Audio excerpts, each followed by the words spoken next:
ಕೊರಟಗೆರೆ ಪಟ್ಟಣದ ಹುಲಿಕುಂಟೆ ಬೈಪಾಸ್ ರಸ್ತೆಯ ಮನೆಯೊಂದರಲ್ಲಿ gas cylinder ಸ್ಫೋಟಗೊಂಡ ಘಟನೆ ನಡೆದಿದ್ದು, ಅದೃಷ್ಟವಶಾತ್ ಮನೆಯಲ್ಲಿದ್ದವರಿಗೆ ಯಾವುದೇ ಅಪಾಯ ಸಂಭವಿಸಿಲ್ಲ. ಹೊಸ ಸಿಲಿಂಡರ್ ಅಳವಡಿಸುತ್ತಿದ್ದ ವೇಳೆ ಈ ದುರ್ಘಟನೆ ಸಂಭವಿಸಿದೆ. ಘಟನೆ ನಡೆಯುವುದಕ್ಕೂ ಮೊದಲು ಮನೆಯಲ್ಲಿದ್ದವರು ಮನೆಯಿಂದ ಹೊರಬಂದು ಸುರಕ್ಷಿತ ಪ್ರದೇಶಕ್ಕೆ ತೆರಳಿದ್ದರಿಂದಾಗಿ ಸಂಭವಿಸಬಹುದಾಗಿದ್ದ ಭಾರೀ ಅನಾಹುತವೊಂದು ತಪ್ಪಿದಂತಾಗಿದೆ. ಘಟನೆ ವೇಳೆ ಸ್ಥಳಕ್ಕೆ ಆಗಮಿಸಿದ ಅಗ್ನಿಶಾಮಕ ದಳದ ಸಿಬ್ಬಂದಿ ಸ್ಥಳೀಯರ ಸಹಕಾರದೊಂದಿಗೆ ಬೆಂಕಿ ನಂದಿಸಿದರು. ಸಿಲಿಂಡರ್ ಡೆಲಿವರಿ ಮಾಡುವ ಏಜೆನ್ಸಿಯವರು ಸರಿಯಾಗಿ ಪರಿಶೀಲನೆ ನಡೆಸದೆಯೇ ಸಿಲಿಂಡರ್ ಡೆಲಿವರಿ ಮಾಡಿದ್ದಾರೆ. ಇದರಿಂದಾಗಿ ಈ ದುರ್ಘಟನೆ ಸಂಭವಿಸಿದೆ ಎಂದು ಸ್ಥಳೀಯರು ಆರೋಪಿಸಿದ್ದಾರೆ. ನಿಯಮಗಳಂತೆ ಏಜೆನ್ಸಿಯವರು ಸಿಲಿಂಡರ್ ಡೆಲಿವರಿ ವೇಳೆ ಸರಿಯಾಗಿ ಪರಿಶೀಲನೆ ನಡೆಸಿ ಡೆಲಿವರಿ ಮಾಡಬೇಕು.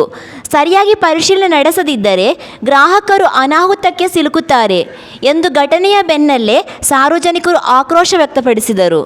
ವರದಿ ಮಂಜುಸ್ವಾಮಿ MN, ಕೊರಟಗೆರೆ.